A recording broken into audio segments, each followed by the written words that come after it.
Hey guys, hopefully everyone is doing well. आज हम करेंगे क्वेश्चन नंबर 8.14 और ये इज़ वेरी इंटरेस्टिंग। कुछ नए टॉपिक्स इसके साथ जुड़ेंगे और practically you will get absolute knowledge how to handle our material inventories and how to calculate net profit. What I have said, how to calculate our net profit. ये नया concept है और इसके ज़रिए से जो आप स्टोर लेजर कार्ड बनाते हैं वहीं से ही हमारा एक्चुअल कंसर्न तो यही होता है कि हमारे प्रॉफिट या लॉसेस को मेंटेन किया जा सके। तो ये स्टोर लेजर कार्ड है, सेम फाइफो लाइफो करेंगे लेकिन with a twist of calculation of net profit. यहाँ क्वेश्चन की पहले शेप देख लें। देखिए क्वेश्चन थोड़ा ट्रेडिशनल वे के अंदर यहाँ पे नहीं लिखा हुआ। यहाँ आप चेक कीजिए, कुछ डेट्स आपके पास इधर है। जैसे हम यूजुअली सबसे पहले क्वेश्चन में डेट्स चेक करते हैं, ये डेट्स अलहदा दी हुई हैं और आप ये चेक करें कि यहाँ पर डेट्स अलहदा है। एक तो ये प्रॉब्लम है। दूसरी प्रॉब्लम ये है कि इसने जितनी भी रसीट्स हैं उन सारी रसीट्स को अलहदा लिख कर एक तरफ कर दिया, रसीट्स अलहदा हैं, और दूसरी तरफ इसने सारी जो इश्यूज़ हैं वो उनको अलहदा कर दिया हुआ है। मगर डेट्स मिक्स हैं। आपको एक्चुअल कंसर्न होता है डेट के साथ। यहाँ आप देख रहे हैं कि सबसे पहले नवंबर 1 है और जबकि दूसरी तरफ जो डेट है वो नवंबर 5 है। इसका मतलब है कि पहले आप इधर नवंबर 1 की तरफ जाएंगे, उसके बाद आप इधर नवंबर 5 की तरफ जाएंगे। तो इस तरह से कभी इधर कभी इधर कभी इधर आप मूव करेंगे अकॉर्डिंग टू डेट। एक तो इस तरह से आप अपनी इसकी शेप समझ लें। दूसरी बात यहाँ इंटरेस्टिंग जो मैटर है, कुछ एडिशनल चीज़ें आपको प्रोवाइड की हुई हैं। वो ये लिखी हुई हैं, sales worth 330 unit at the rate of 150। Hopefully you can see थोड़ा सा इसमें वो जो पिक्चर है वो शायद इतना क्लियर ना आपको दिखा रही हो, लेकिन आपने समझना ये है कि यहाँ पर सेल्स दी हुई हैं। और सेल्स देने का पर्पज़ क्या है वो आप नीचे चेक करें। यहाँ पर जो रिक्वायरमेंट अभी तक नहीं आई थी वो अब आपके पास रिक्वायरमेंट आई है, दैट इज़ इनकम स्टेटमेंट। आपने यहाँ से एक इनकम स्टेटमेंट को क्रिएट करना है। ओके, अब क्वेश्चन की शेप भी आप समझ गए, अपनी रिक्वायरमेंट भी आप समझ गए, लेकिन यहाँ एक और चीज़ इंटरेस्टिंग ये है कि एवरेज को कैलकुलेट करने के लिए नहीं कहा गया। सिर्फ फाइफो और लाइफो दो चीज़ें आपने कैलकुलेट करनी है और उन्हीं के ज़रिए आंसर्स कैलकुलेट करने हैं। अच्छा जी, अब क्वेश्चन के ऊपर आ जाएं। यहाँ पर सबसे पहली एंट्री नवंबर 1 की है। सॉल्यूशन में जाएं, वहाँ पर पहले नवंबर 1 पोस्ट कर दें, डेट पहले, और नवंबर 1 को आपके पास सिर्फ बैलेंस पड़ा हुआ है 100 यूनिट्स का और 100 ही उनका रेट है। आप बैलेंस में आएँ और 100 यूनिट्स पहले लिखें और इनका पर यूनिट रेट भी 100 है। टोटल अमाउंट निकालने के लिए यूनिट्स को मल्टीप्लाई करें पर यूनिट के साथ, तो टोटल अमाउंट भी आ गई। ये एंट्री आपने नवंबर 1 की कंप्लीट की। अब हमने ऑपोजिट साइड पे जाना है, नवंबर 5 की नेक्स्ट एंट्री है और ये जो लिखा हुआ है ये रिक्विजिशन नंबर है, ये हमारे किसी काम का नहीं है, इसको आप इग्नोर कर दें। हमें जिस चीज़ से कंसर्न है वो उसने इशू कर दिए हैं 80 यूनिट्स। इन 80 यूनिट्स के साथ हमारा रिलेशन है। हम नेक्स्ट डेट को जाएंगे और यहाँ पे पहले 80 यूनिट्स मेंशन करेंगे, लेकिन चूँकि ऑप्शन ही एक पड़ी हुई है तो आप डायरेक्ट भी कर सकते हैं। 80 यूनिट्स हैं और उनके लिए पर यूनिट की ऑप्शन अवेलेबल नहीं है, सिर्फ ये एक ही यूनिट 100 वाले पड़े हुए थे, उन्हीं को आप चूज़ करेंगे। टोटल अमाउंट कैलकुलेट करने के लिए units multiply by per unit करेंगे, टोटल अमाउंट भी आ गई। डेट इसकी मेंशन करनी है, वो नवंबर 5 है। साथ में आप यहाँ डेट मेंशन कर दें नवंबर 5। ओके, नवंबर 5 के बाद अब मैंने आपसे कहा था अब क्वेश्चन के इस तरफ आए, अब क्वेश्चन के उस तरफ जाएंगे और नवंबर 10 पे आपने एंट्री देखनी है और वो आपने बाइंग की है 100 यूनिट्स और उनका रेट है 95। तो बाइंग में आए, आपने 195 के वे में बाइंग की है। टोटल अमाउंट निकालने के लिए यूनिट्स मल्टीप्लाई बाय पर यूनिट्स करेंगे तो टोटल अमाउंट भी आपके पास आ गई। नवंबर 10 थी ये एंट्री, साथ में आप डेट पोस्ट कर दें नवंबर 10। ओके, अब देखिए आपने बाइंग की है तो फाइफो हो या लाइफो हो, अच्छा प्लीज़ एक्सक्यूज़, यहाँ पर एक हमारा स्टेप हमने करना है। जब आपने यहाँ इशू किए हैं तो इशू के बाद बैलेंस, हर एंट्री के बाद आपने बैलेंस करना होता है। आपके पास 100 यूनिट्स थे, उनमें से आपने 80 यूनिट इशू कर दिए, तो रिमेनिंग 20 आपके पास आ गए। और जो इनकी पर यूनिट कॉस्ट है वही अवेलेबल है 100, वो आपने लिख दी। टोटल अमाउंट निकालने के लिए units multiply by per unit करके आपने अमाउंट लिख दी। ओके, यहाँ मैं क्या कहने लगा था कि आपने न्यू बाइंग की है, और न्यू बाइंग करने के लिए फाइफो या लाइफो ओल्ड बैलेंस उतारना, और ओल्ड बैलेंस मुझे नज़र नहीं आया तो पहले मैंने ओल्ड बैलेंस कैलकुलेट कर लिया। ओके, तो अब पहले स्टेप में आपने जितने भी पुराने यूनिट्स हैं उनको उठा के आप पोस्ट करें और लिखें, उनका सीक्वेंस नहीं ख़राब करना एक, और उनको फर्स्ट लाइन में जगह देनी है। जो न्यू बाइंग है उनके लिए आपने सेकेंडरी लाइन को चूज़ करना है, और सीक्वेंस उनका भी नहीं आपने ख़राब करना। तो ये आपने नवंबर 10 की एंट्री की। अब हम इस तरफ पेज के थे नवंबर 10 में, उस तरह जाएंगे नवंबर 12 में, और नवंबर 12 में आपने इशू किए हैं 70 यूनिट्स। इशू के कॉलम में पहले आप 70 लिख दें, मेंशन कर दें कि 70 यूनिट इशू होने वाले हैं। चूँकि फाइफो लाइफो के अंदर ऑप्शन होती है, आप इस वक्त फाइफो कर रहे हैं, तो पहले आपके पास जो ऑप्शन अवेलेबल है वो 20 यूनिट हैं। ये चूँकि कम है तो ये तो पूरे के पूरे यहाँ यूज़ हो जाएंगे। ओके, अब आपने टोटल यूनिट इशू करने थे 70, उनमें से सिर्फ अभी तक 20 यूनिट इशू हुए हैं,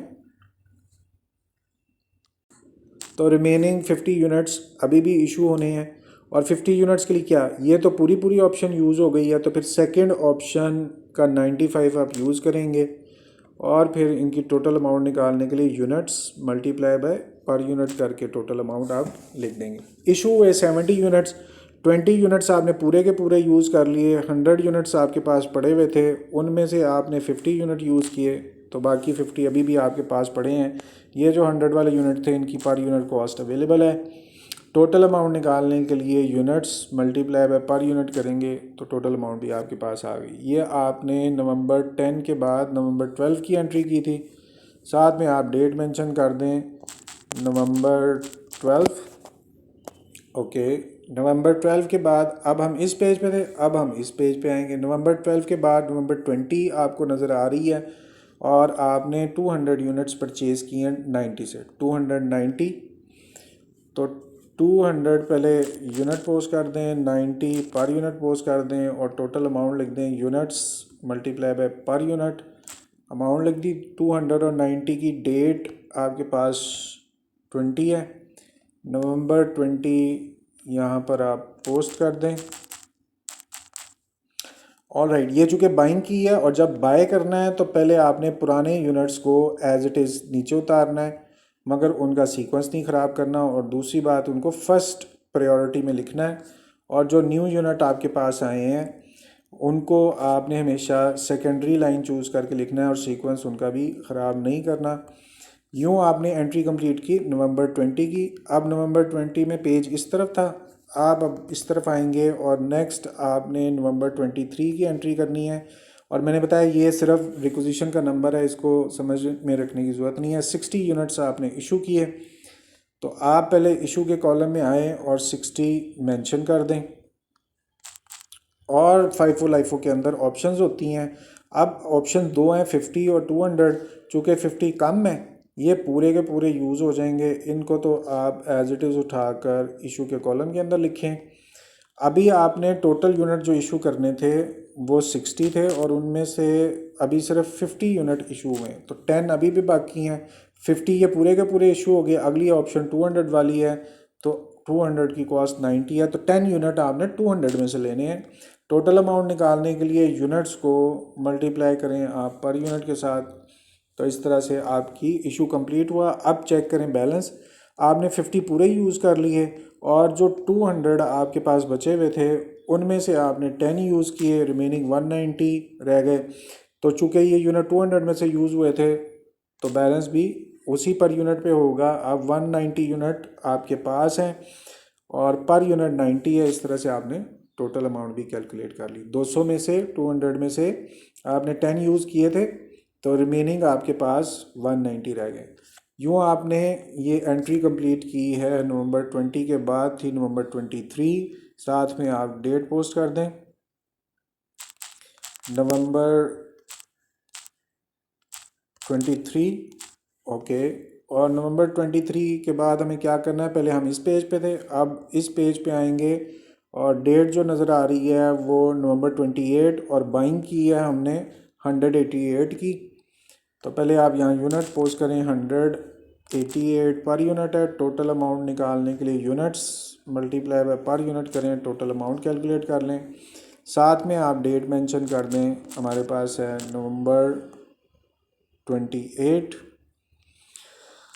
ओके, अब ये चूँकि बाइंग की है और बाइंग के लिए आपको रूल्स पता हैं कि पहले आपने पुराने यूनिट्स को एज इट इज़ उतारना है और उनका सीक्वेंस एक तो ख़राब नहीं करना, और उसके लिए फ़र्स्ट लाइन चूज़ करनी है, और जो न्यू बाइंग आपने की है उनको आपने सेकेंडरी लाइन के लिए चूज़ करना है और सीक्वेंस उनका भी ख़राब नहीं करना।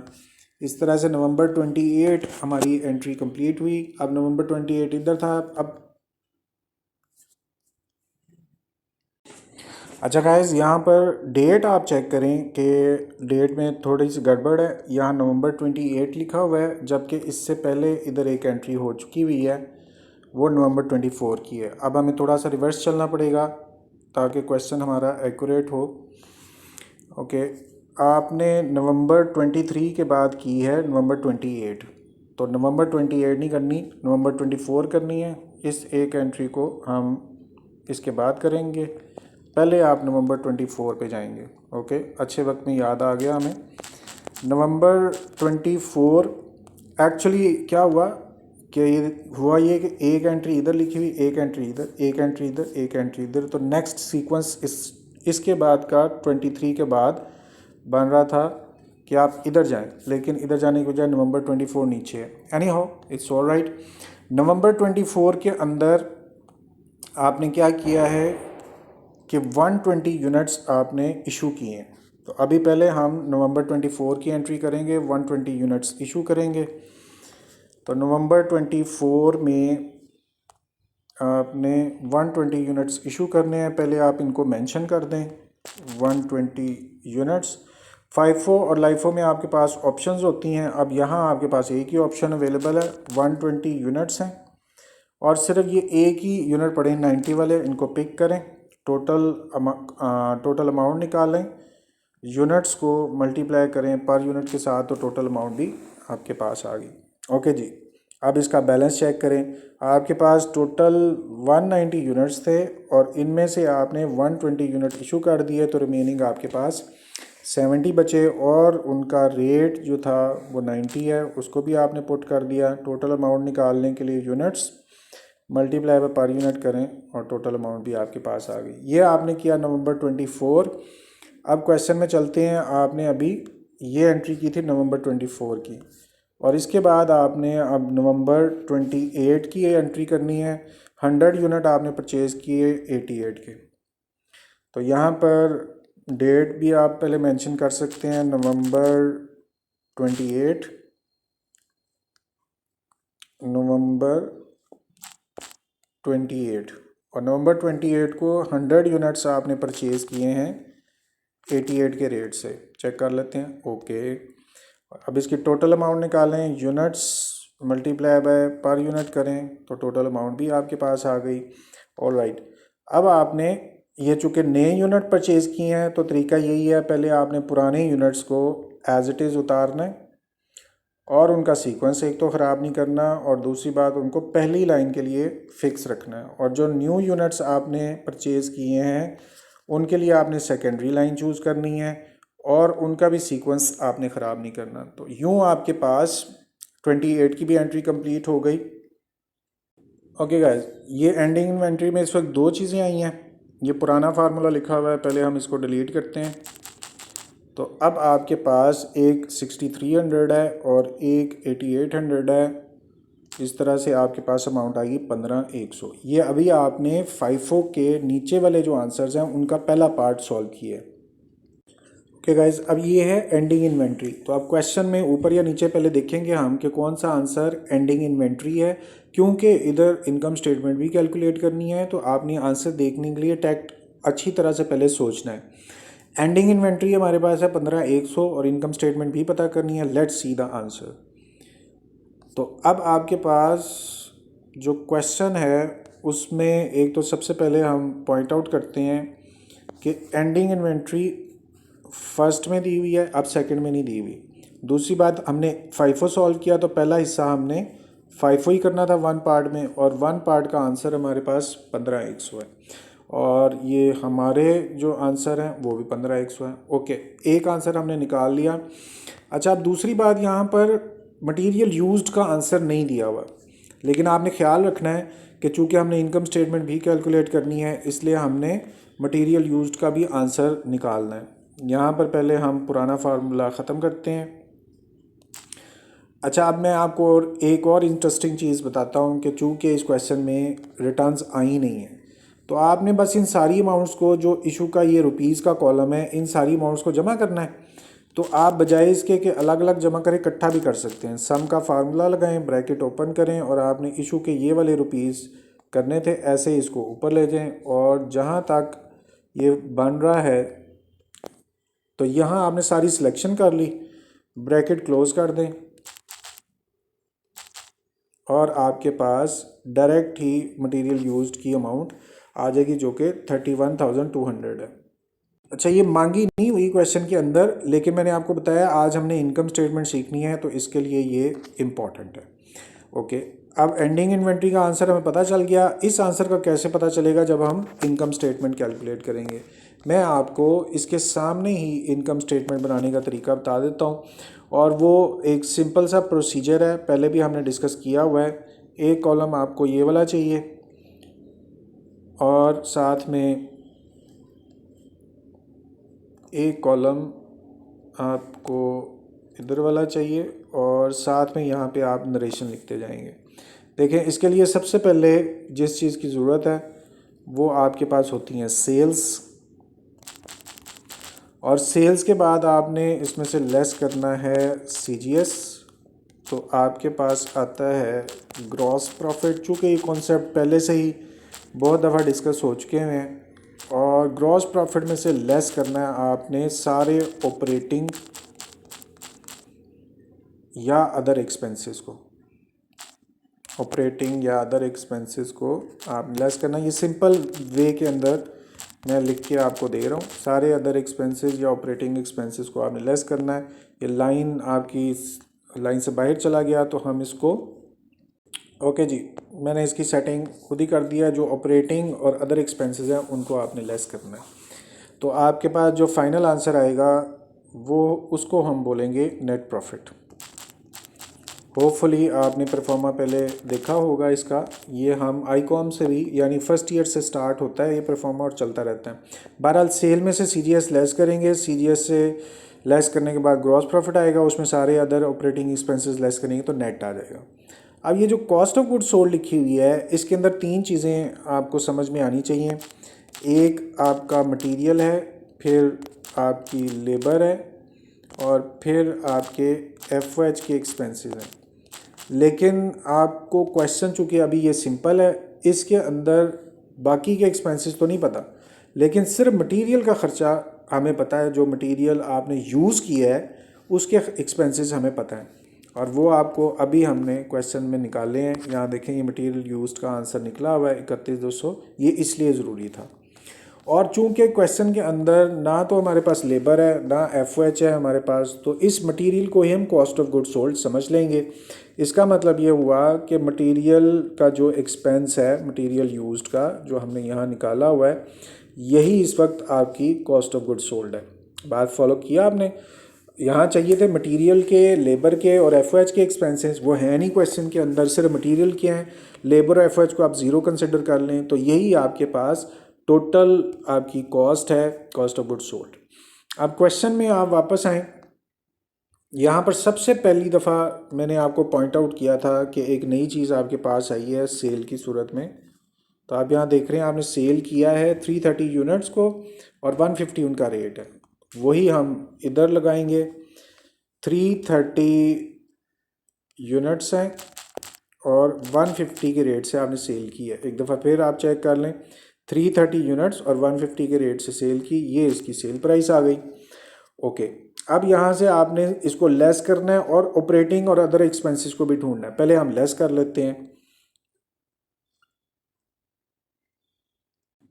और लेस करने के लिए आपने सेल की अमाउंट थी 4950, इसमें से लेस करना है आपने कॉस्ट ऑफ गुड्स सोल्ड 31200, तो ये आपके पास ग्रॉस प्रॉफिट आना। ये दो चीज़ें लग गई, डिवाइड वाला भी है, इसको हटा देते हैं, तो ये आपके पास आ गया ग्रॉस प्रॉफिट।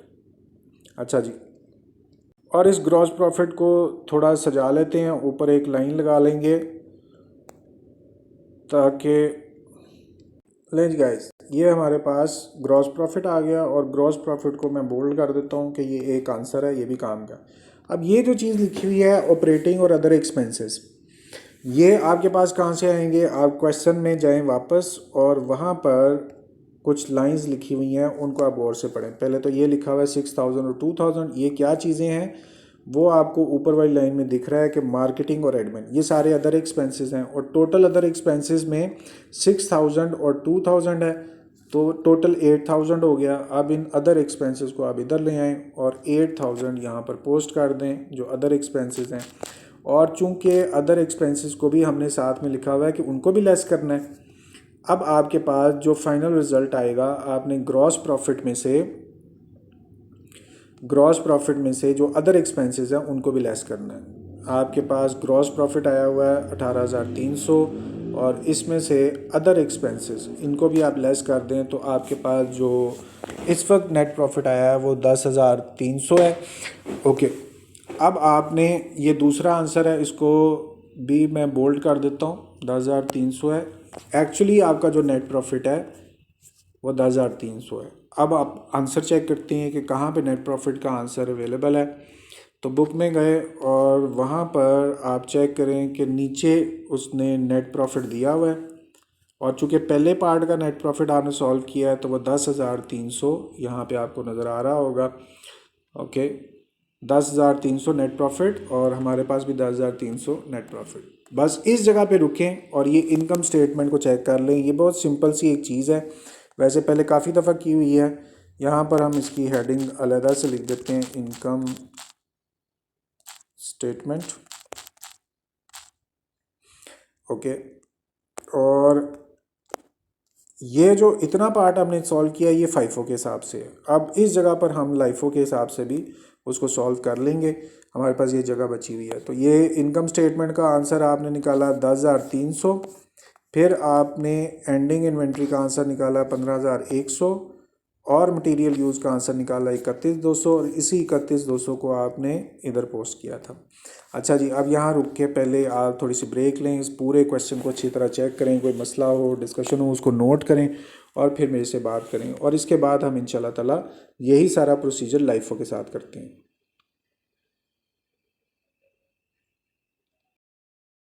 गाइस, चूँकि हमने फाइफो कंप्लीट किया और इसके हमने सारे आंसर्स कैलकुलेट कर लिए हुए, एंडिंग इन्वेंट्री हमने कैलकुलेट की, साथ में हमने मटेरियल यूज्ड, और एक नई चीज़ बहुत इंटरेस्टिंग हमने कैलकुलेट की, इनकम स्टेटमेंट।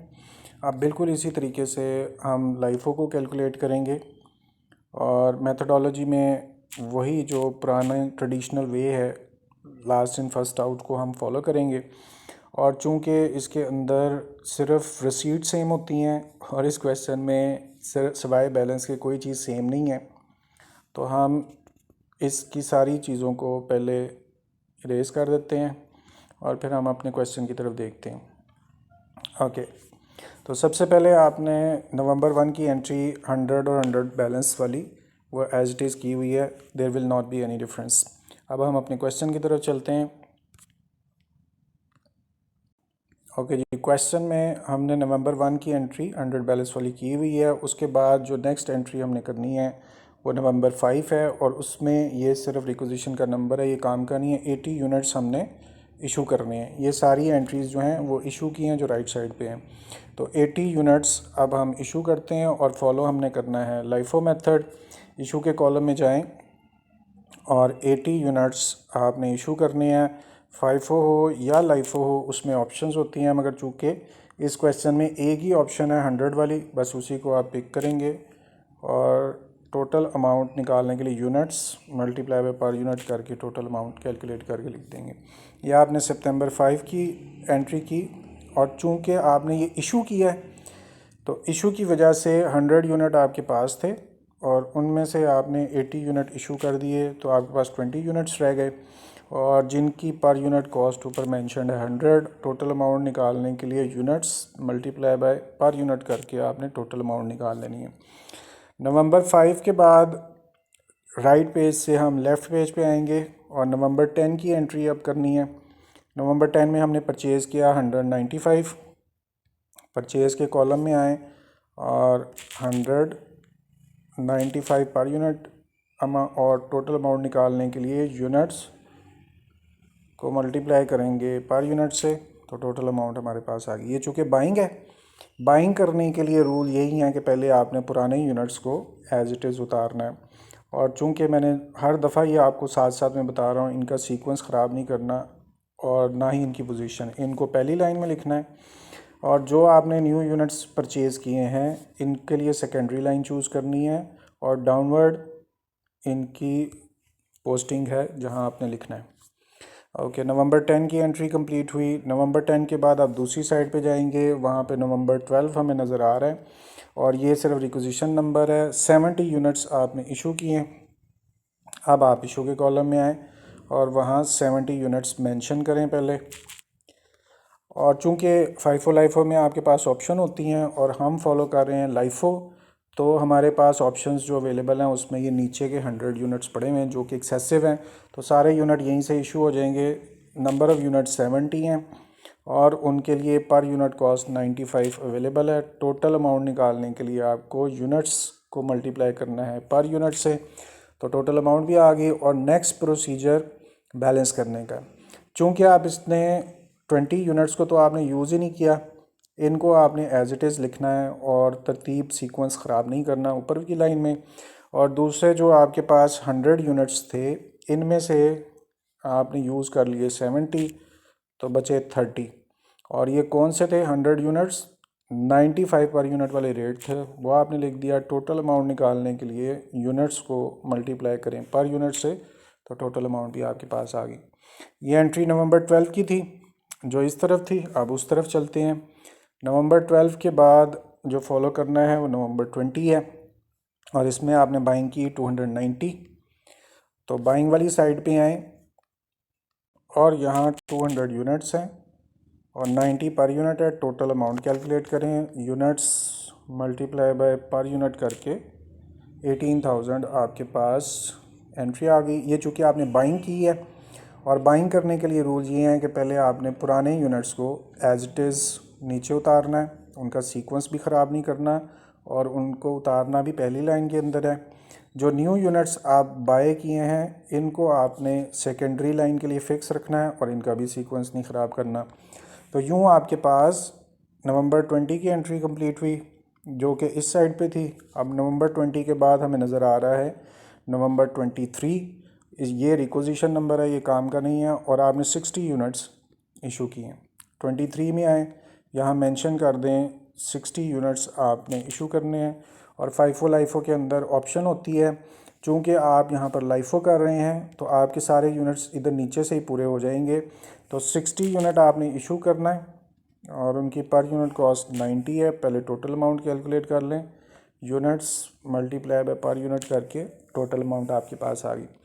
अब गौर से देखें, जो ऊपर वाले 20 और 30 हैं इनको तो आपने यूज़ ही नहीं किया, इनको आपने एज इट इज़ उतार के उसी सीक्वेंस में जो ऊपर वाला सीक्वेंस लिखा हुआ नीचे रख दिया।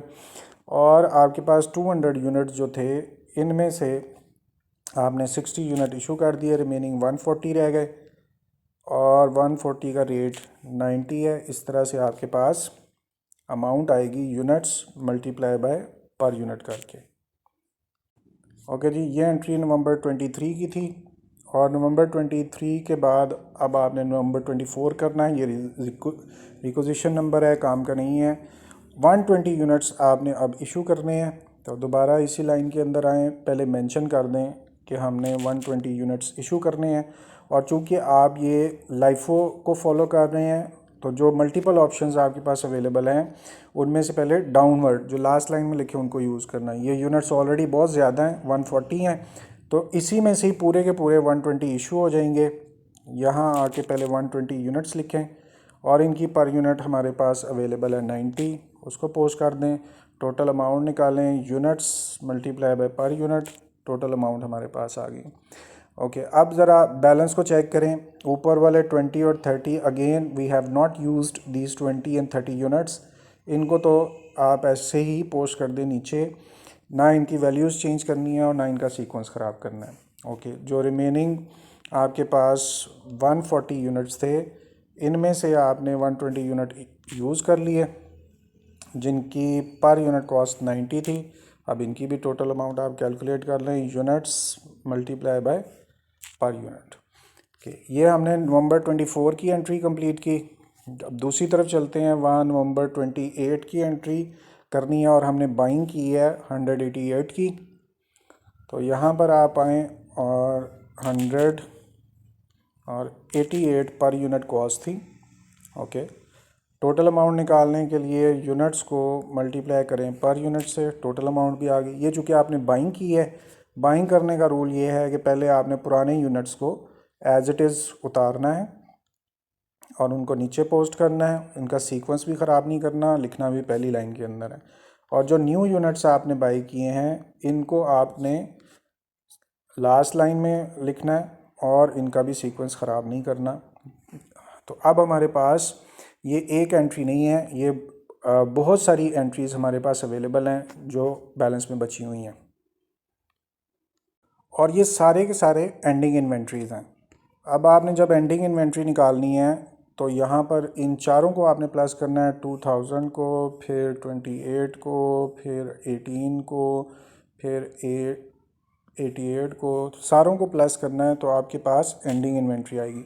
यूँ आपके पास आंसर है 15450। अब एंडिंग इन्वेंट्री लाइफो है तो आंसर पहले चेक कर लें। यहाँ पर सेकंड में आपको लाइफो की रिक्वायरमेंट थी और सेकंड आंसर जो मटेरियल की एंडिंग इन्वेंट्री का है वो ऊपर वाला है और हमारे पास जो आंसर आ रहा है एंडिंग इन्वेंट्री का वो 15450 है और हमारा आंसर 15450। ओके जी, ये वाली चीज़, ये वाली जो पार्ट है एंडिंग इन्वेंट्री, ये हमने ख़त्म की और अब हमने जो मटेरियल यूज्ड है ये भी निकालना है।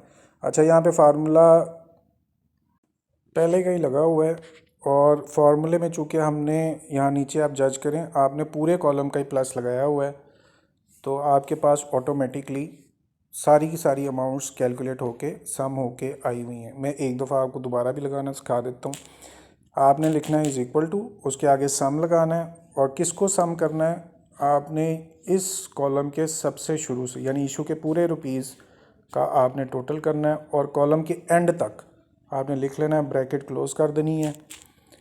तो आप वैसे तो एक्सेल आपका ये टॉपिक नहीं है लेकिन चलें एक आपको एक्स्ट्रा हेल्प मिल गई है। तो यहाँ आपके पास जो मटेरियल यूज्ड का आंसर आ रहा है वो 30,850 है।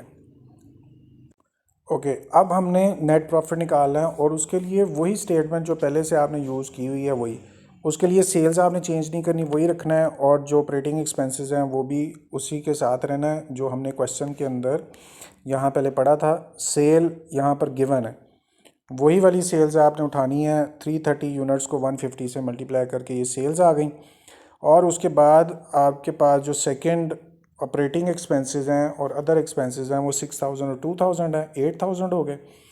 वही 8000 देखें आपने यहाँ लिखा हुआ है और ये सेल भी मैं आपको दिखा देता हूँ। यहाँ पर 330 को 150 से मल्टीप्लाई करके यहाँ नीचे आप देख रहे होंगे वो भी वही रहेगा। अब आपने यहाँ पे लाइफो के हिसाब से देखना है कि कॉस्ट ऑफ गुड्स सोल्ड क्या आई। कॉस्ट ऑफ गुड्स सोल्ड में मैंने आपको बताया था कि मटेरियल, लेबर और एफओएच दोनों को जमा कर, तीनों को जमा करते हैं। चूँकि इस क्वेश्चन में ना लेबर है ना एफओएच है, सिर्फ मटेरियल है तो वही सीजीएस होगी। और मटेरियल हमने कितना यूज़ किया है वो हमने ये कैलकुलेशन में निकाला हुआ है ऑलरेडी इशू के रुपीज़ का टोटल करके 30,850। ओके, तो अब आप क्या करेंगे, यहाँ पर वही जो सीजीएस मटेरियल यूज्ड आपने निकाला हुआ है 30,850 उसी को पिक करें और यहाँ लिख दें। तो आपका जीपी कैसे आएगा वो आपको मैंने बताया कि सेल में से अगर आप कॉस्ट लेस कर देंगे, ये आपके पास सेल है, इसमें से आपने कॉस्ट लेस करनी है तो आपके पास ग्रॉस प्रॉफिट आ गया, और ग्रॉस प्रॉफिट में से आपने ऑपरेटिंग और अदर एक्सपेंसेस को लेस करेंगे तो नेट प्रॉफिट आ जाएगा। अब आपका जो नेट प्रॉफिट आ रहा है वो 10,650 है। अब क्वेश्चन में देखते हैं कि लाइफो के हिसाब से जो नेट प्रॉफिट है वो क्या है। तो यहाँ पर आपकी जो रिक्वायरमेंट में लिखा हुआ है उसमें नीचे आपके पास नेट प्रॉफिट है, और हमने चूँकि सेकंड पार्ट का नेट प्रॉफिट चेक करना है तो वो इस तरफ है सेकंड पार्ट का नेट प्रॉफिट, और वो हमें समझ में आ रही है कि 10,650 है, और हमारा आंसर भी 10,650 है। ओके जी, इस तरह आपने आज एक नई स्किल सीखी है कि अगर आपको फाइफो दिया हो तो भी इनकम स्टेटमेंट आपने निकालनी सीख ली, अब आपने लाइफो किया तो भी उसकी इनकम स्टेटमेंट निकालना सीखी। बेसिकली चाहे आप मटेरियल पे काम करें, लेबर पे काम करें, the basic function of any management accounting chapter is to calculate the profit. कहीं ना कहीं से सारे चैप्टर्स का रोल ये है कि अगर आप कोई बिजनेस कर रहे हैं तो उसमें पता चले how much profit you have gain और how much loss you are going to face. तो बेसिक पर्पस यही है चाहे कोई भी चैप्टर हो, इसलिए आपने इसको थोड़ा सा एक्स्ट्रा टाइम देना है। बहरहाल अब आप रुकें और इसको अच्छी तरह से देखें, कोई मसला हो मेरे साथ डिस्कस करें। Hopefully everyone have understood. If there is anything to ask you are very open to comment और you are very open to text. दोबारा फिर मुलाकात होगी नेक्स्ट किसी चैप्टर के साथ। अपना ख्याल रखिएगा। अल्लाह हाफिज़।